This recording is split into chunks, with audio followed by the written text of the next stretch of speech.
আমাকে যখন কেউ ভালোবাসে না, তখন আমার আল্লাহ আমাকে অনেক ভালোবাসা দেয়। তাই আল্লাহ মহান, আল্লাহ সর্বশক্তিমান। আসসালামু আলাইকুম। যে যেখান থেকে আমার ভিডিও দেখছেন, সবার জন্য রইল অসংখ্য ভালোবাসা। আশা করছি সবাই ভালো আছেন। আমিও আল্লাহর অশেষ রহমতে ভালো আছি। আজ ভিডিওটা সকাল সকাল শুরু করে দিলাম।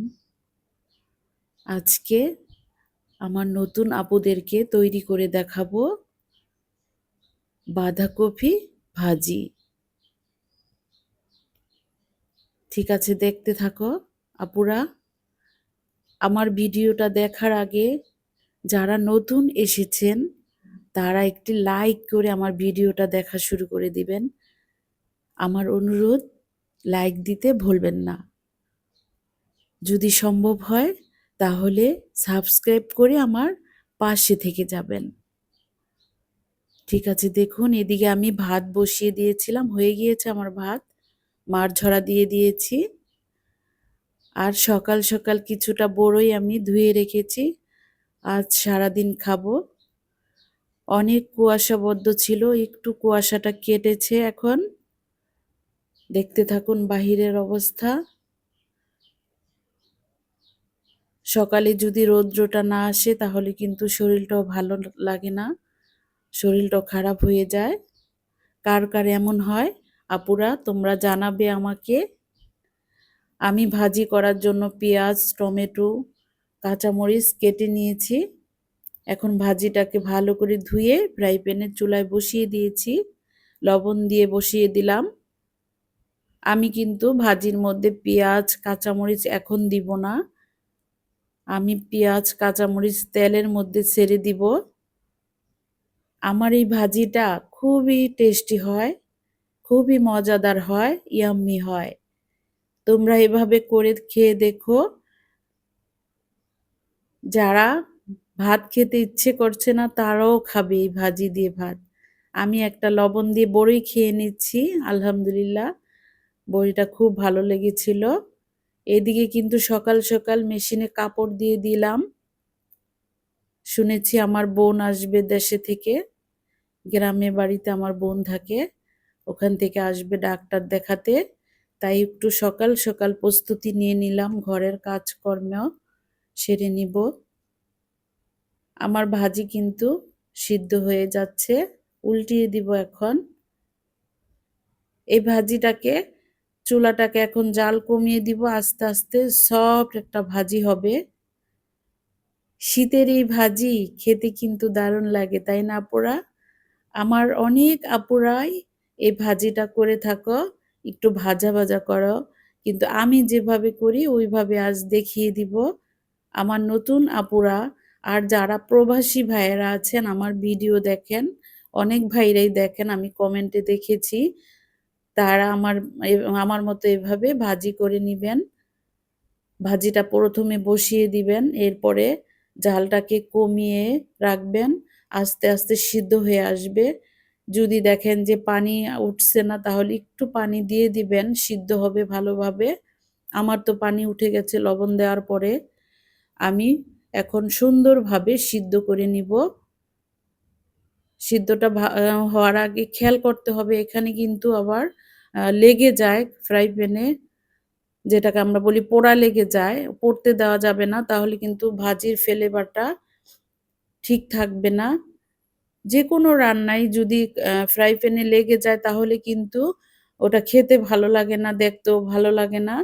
এদিকে খেয়াল রাখতে হবে রান্নার ফ্রাই প্যানের কি অবস্থা, উল্টিয়ে পাল্টে দিতে হবে সময় মতো। আমি রান্না যখন বসাই, রান্নার মধ্যে অনেক মনোযোগ দেই, ওই দিকেই খেয়াল রাখি। যদি রান্না বসিয়ে অন্যদিকে যাওয়া হয় তাহলে কিন্তু রান্নাটা আর ভালো হয় না। আমার সিদ্ধ করা হয়ে গিয়েছে, আমি নামিয়ে রাখবো প্লেটের মধ্যে।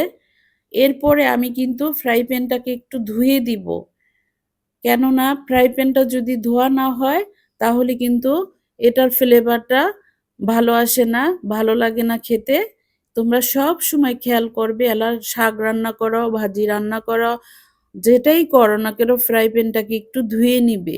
এরপরে তেলে ছেড়ে দিবে, পেঁয়াজ বেরেস্তা করবে যেটা করো। ফ্রাই প্যানটাকে ধুয়ে দিবে, এটা লক্ষ্য রাখবে। আমি ধুয়ে নিয়েছি, পরিমাণ মতো তেল দিয়ে দিলাম। এখন এখানে পেঁয়াজ, কাঁচামরিচ এগুলো শুকনো মরিচ দিয়ে দিব। আমি সব সময় যেকোনো ভাজির মধ্যেই শুকনো মরিচটাকে ব্যবহার করি ফ্লেভারের জন্য। আমি ডাল রান্না করলেও কিন্তু পেঁয়াজ বেরেস্তার সাথে শুকনো মরিচ ২ টা ১ টা করে দিয়ে দেই। এটার ফ্লেভারটা খুবই স্ট্রং একটা ফ্লেভার আসছে, ভালো লাগে খেতে। তোমরাও এভাবে দিবে, মিস করবে না শুকনো মরিচ দেওয়াটাকে। এখন আমার পেঁয়াজটাকে একটু ভাজা করে আমি এখানে দিয়ে দিব টমেটো, এরপরে দিব ডিম। আমি কিন্তু ডিমও আলাদা একটা বাটির মধ্যে ভেঙে রাখি। ডিম কিন্তু অনেক সময় নষ্ট হয়। এতে করে কি আমার সমস্ত পেঁয়াজ যা উপকরণ দিয়েছি সব নষ্ট হয়ে যায়। একবার আমার সঙ্গে এমন হয়েছে, তাই আমি ওটাকে খেয়াল রেখে মাথায় রেখে ডিমটাকে আমি আলাদা ভেঙে এরপরে দিয়ে থাকি। তোমরাও এটা করবে। আমি কিন্তু এখন টমেটোটাকে জাতা দিব না, মানে ভেঙে দিব না। আমি এটাকে আলতো, আলতো রাখবো। দেখো আমি ডিম ভেঙে নিয়েছি। আর আমার ভাজির মধ্যে আমি ২ টা ডিম দিয়েছি। কারণ ২ টা ডিম দিলে ভাজিটা খুব সুন্দর ডিমে জড়ানো হয়। খেতে ভালো লাগে। তোমরা ২ টাও দিবে সম্ভব হলে। আর ভাজির পরিমাণ কম হলে ১ টা দিলেই হয়ে যায়। এই ভাজি কিন্তু আবার ডিম ছাড়াও ভালো লাগে। আমি ডিম ছাড়াও করে খেয়ে দেখেছি এই র সু ইয়ের মধ্যে, শীতের মধ্যে। তোমরাও এভাবে খেয়ে দেখবে। আর ডিম দিলে একটু আলাদা ভিন্ন স্বাদ হয়ে যায়।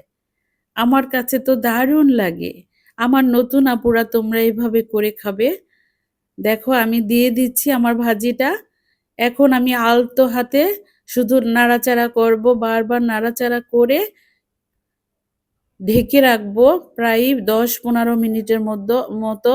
ঢেকে রাখলে কি ভাজিটা আমার এত সুন্দর একটা সফট হবে।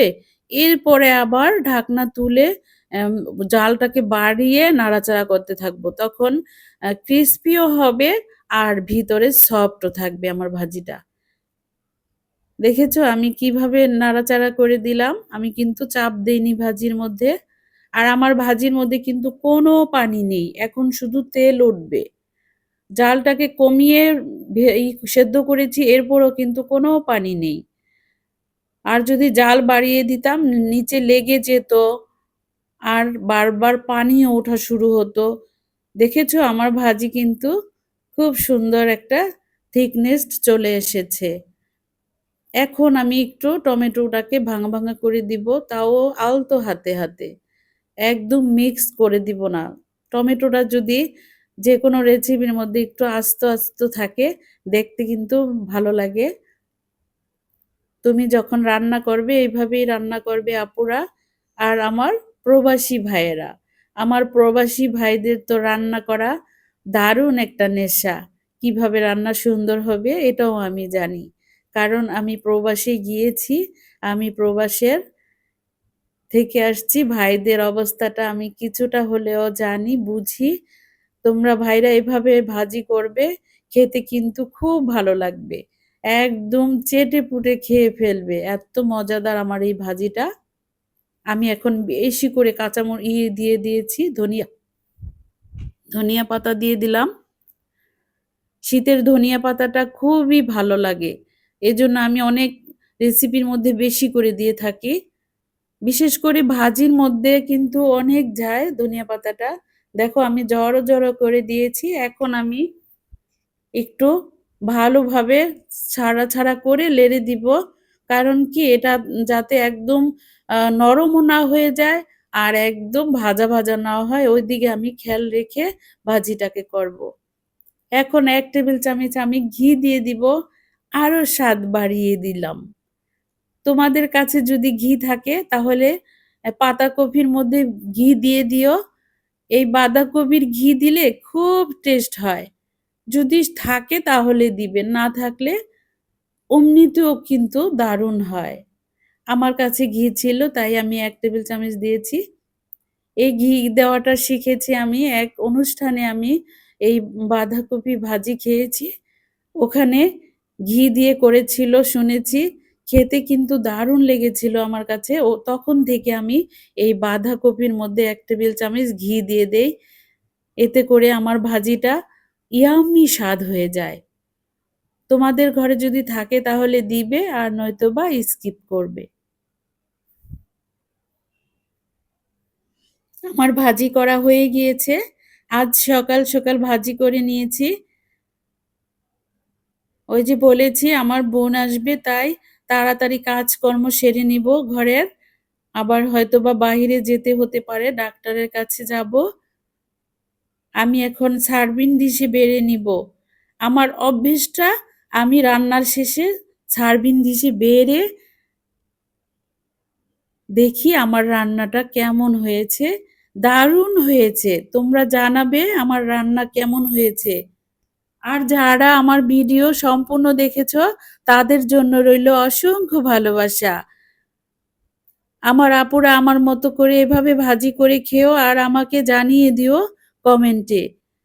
আমার নতুন, নতুন আপুরা আমার ভিডিওতে এড হচ্ছ, আমার কাছে দারুণ লাগে।